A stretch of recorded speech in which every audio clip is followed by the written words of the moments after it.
Good morning, Standard 8. Once again, I'm before you with the second chapter of history, the Reformation. In this chapter, I will mention you about the religious movement, that is the Reformation. I will mention its causes. I will throw light on the Protestant Reformation as well as the Catholic Reformation. So before moving to the topic, I want to recapitulate once again Renaissance. See why I'm mentioning you Renaissance, because Renaissance has a direct relationship with the Reformation movement. Renaissance, it was actually, we have seen, it brought a reawakening in the European society which was going through the dark ages. It was a major event which brought the great changes in the society, not only in Europe but all over the world. Renaissance has infused the people with the spirit of inquiry, with rationalism, and now were having the courage to question the authorities. They were not accepting the imposed beliefs and practices. Okay, so ultimately it had brought a great change. Now, this Renaissance also was one of the reasons behind this religious movement. The Reformation movement was actually a movement which was led down in Europe against the evil practices of the Catholic Church. I have already mentioned you about the position of the church, about the role of the church. The church was having the supreme authority in the society, and it was having so much power that nobody dared to question the authority of the church. And whatever the church used to impose on the people, people had to accept that, and people used to believe in that. That is why I'm saying that before Renaissance there was a ignorance and superstition in the society. We have also seen the implication of speaking the truth in the society.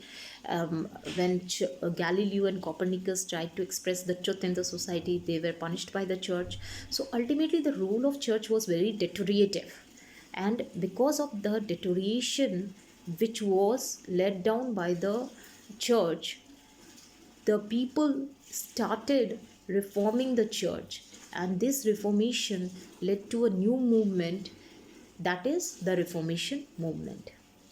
So if you will move to Europe during the 16th century, that is Middle Ages, you will see that Western Europe was under universal church. And church, as I have mentioned you, it was having enormous power, prestige and wealth. Even George VII, who was the Pope of the church, Pope means the supreme authority of the church, okay? So the Pope George VII even declared the political supremacy of the church over the temporal rulers. So, any criticism against the church or church authorities, it was a blasphemy.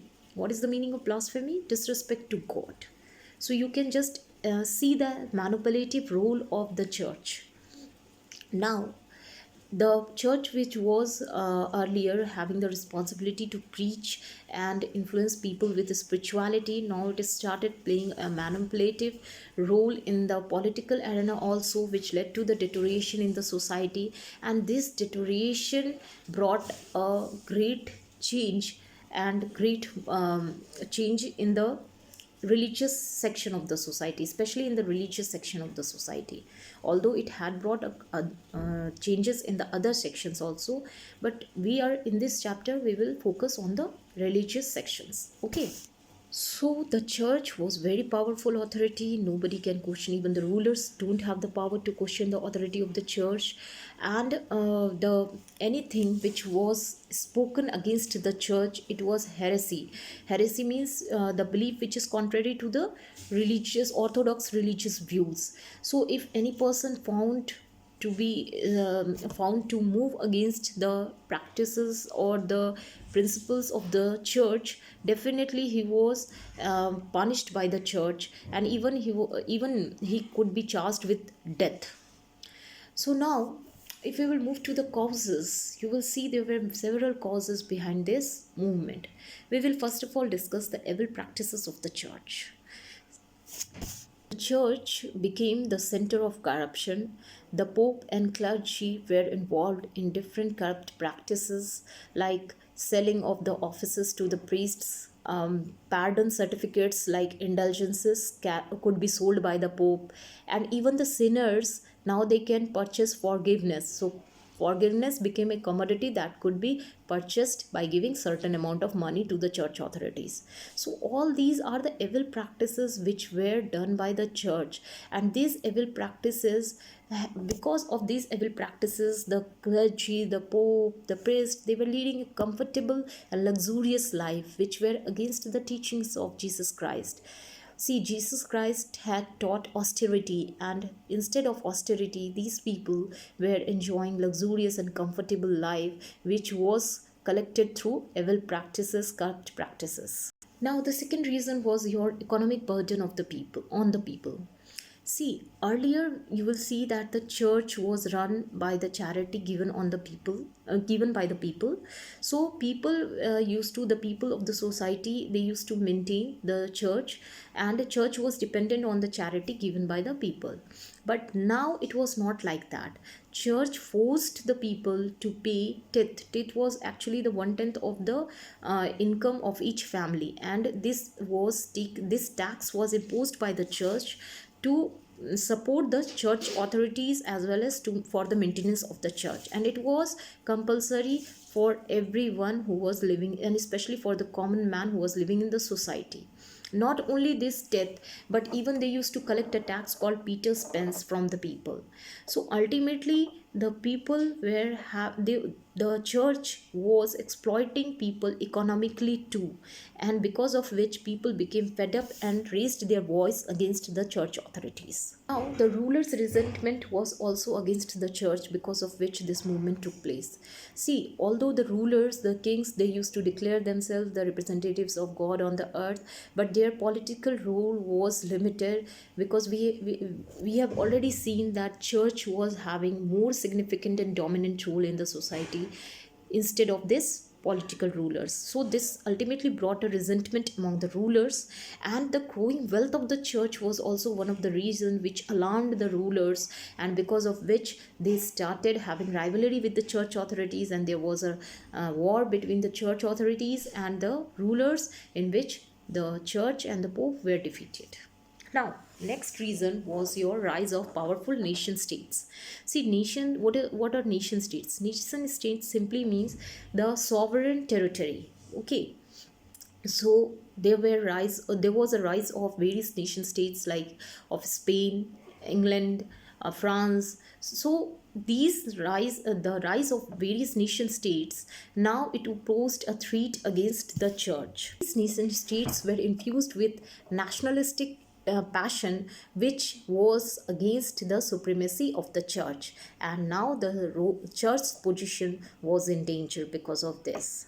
Now the final reason was your anti-church movements. Various people like your Erasmus, John Wycliffe, these were the personalities who raised their voice against the evil practices of the church, against the church's domination. We have seen Erasmus have written the book In Praise of Folly, where he attacked the evil practices of the church.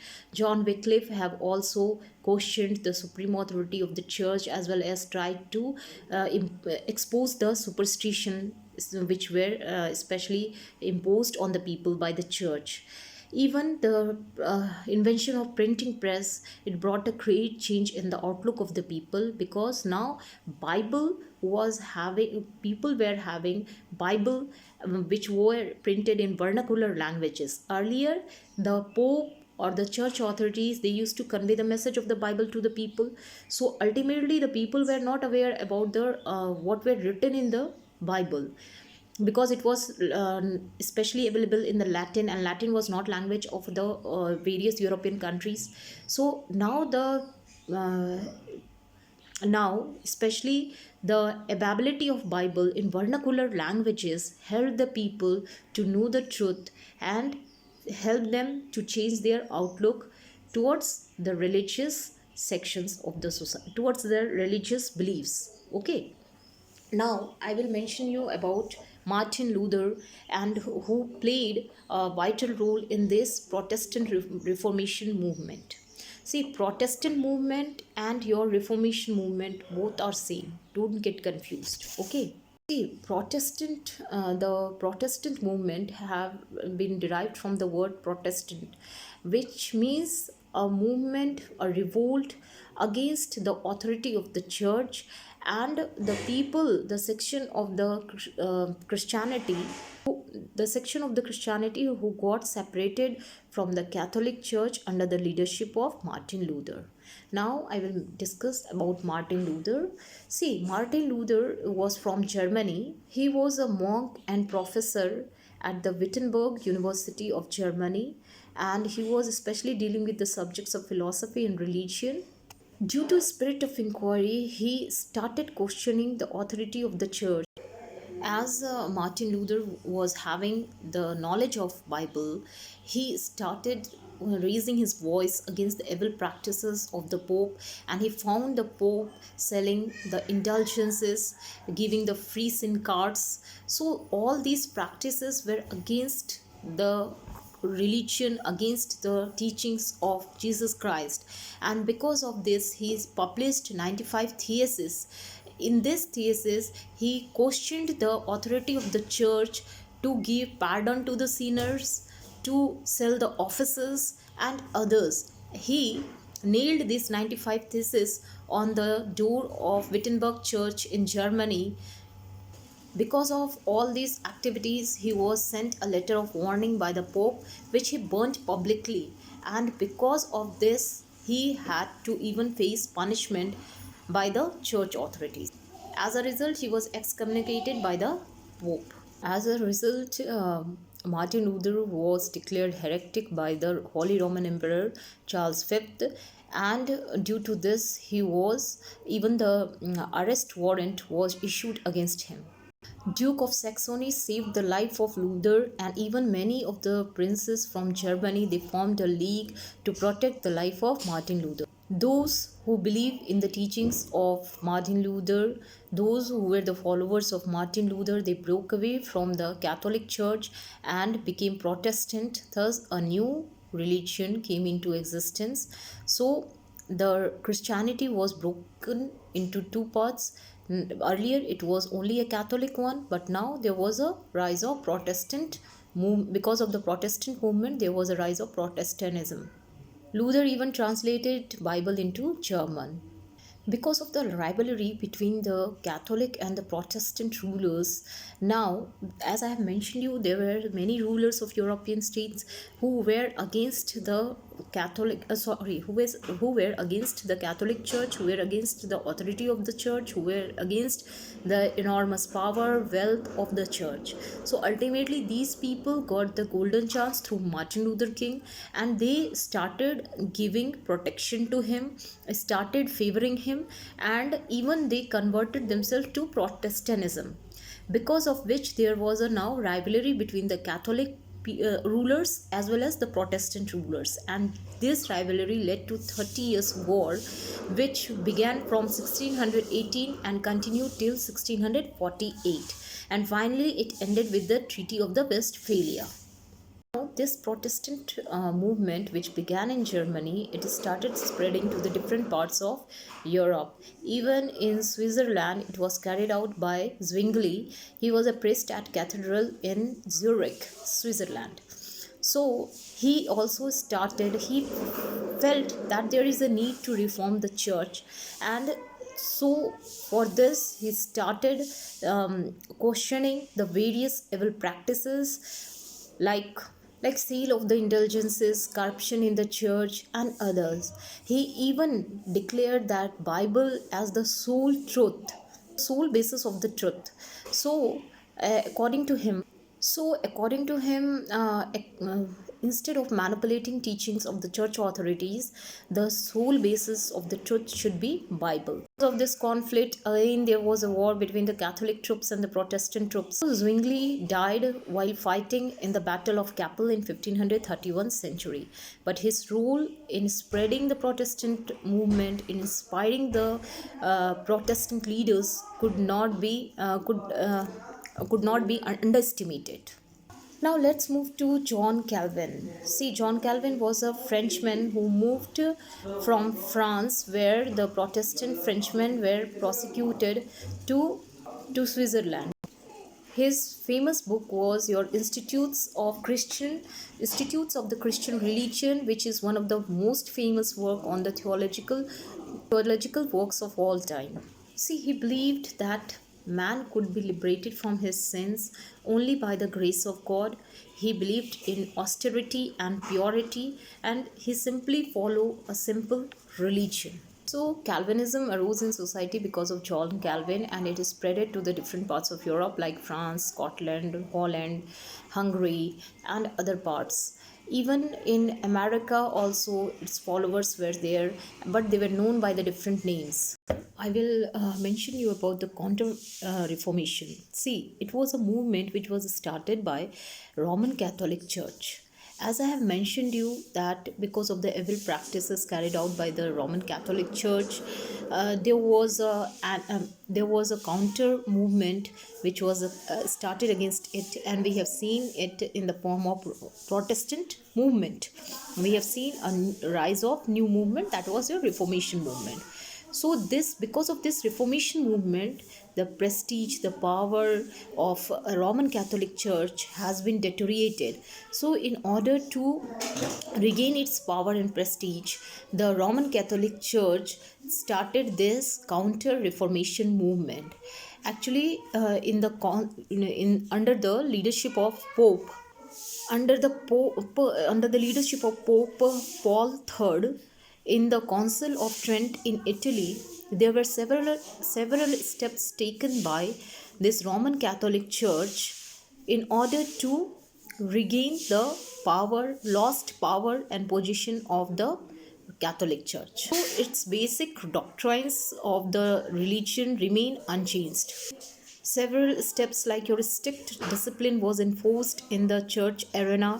Even there was a provision of the sale of church offices, non-corrupt practices like the sale of indulgences and violation of celibacy. Seminars were organized to impart education and training to the priests.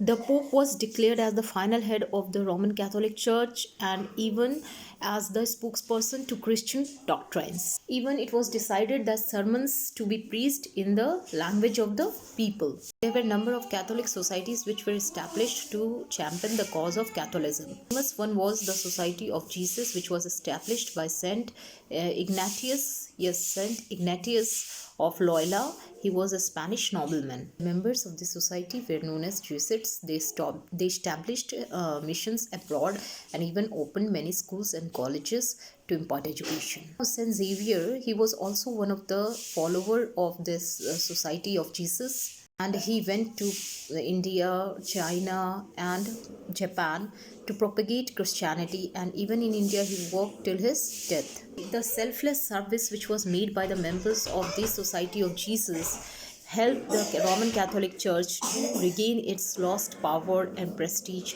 in the society. Now I will finally discuss the impact of this Reformation movement. The first one is your religious impact. We have seen because of this new religious movement, that is a Protestant movement, there was a split up in Christianity. There were two branches. Earlier it was only Catholic. Now there was a rise of another branch, that is Protestant. Because of the rift between the Catholic and the Protestant, there was a 30 years war which finally led to the Treaty of Westphalia, and a peace could be established in Germany and other parts of Europe. Now come to the political aspect. Now come to the political impact. Because of this movement, there was a rise of powerful nation states, and the rise of powerful nation states not only infused the people with the nationalistic feelings, but also it led to the great change that the ruler who were earlier having insignificant role, now they started playing a dominant role by curtailing the power of church. And lastly, the economic impact. See, because of this movement, church lost its most of the wealth. It passed to the kings. Passing of the property of the church into the hands of the king led to the growth of industry, trade, and mercantilism in Europe. So finally, the chapter is over. I have given the question answers. Please go through the topic. If there is any problem, please mention in the comment. Okay, students, thank you.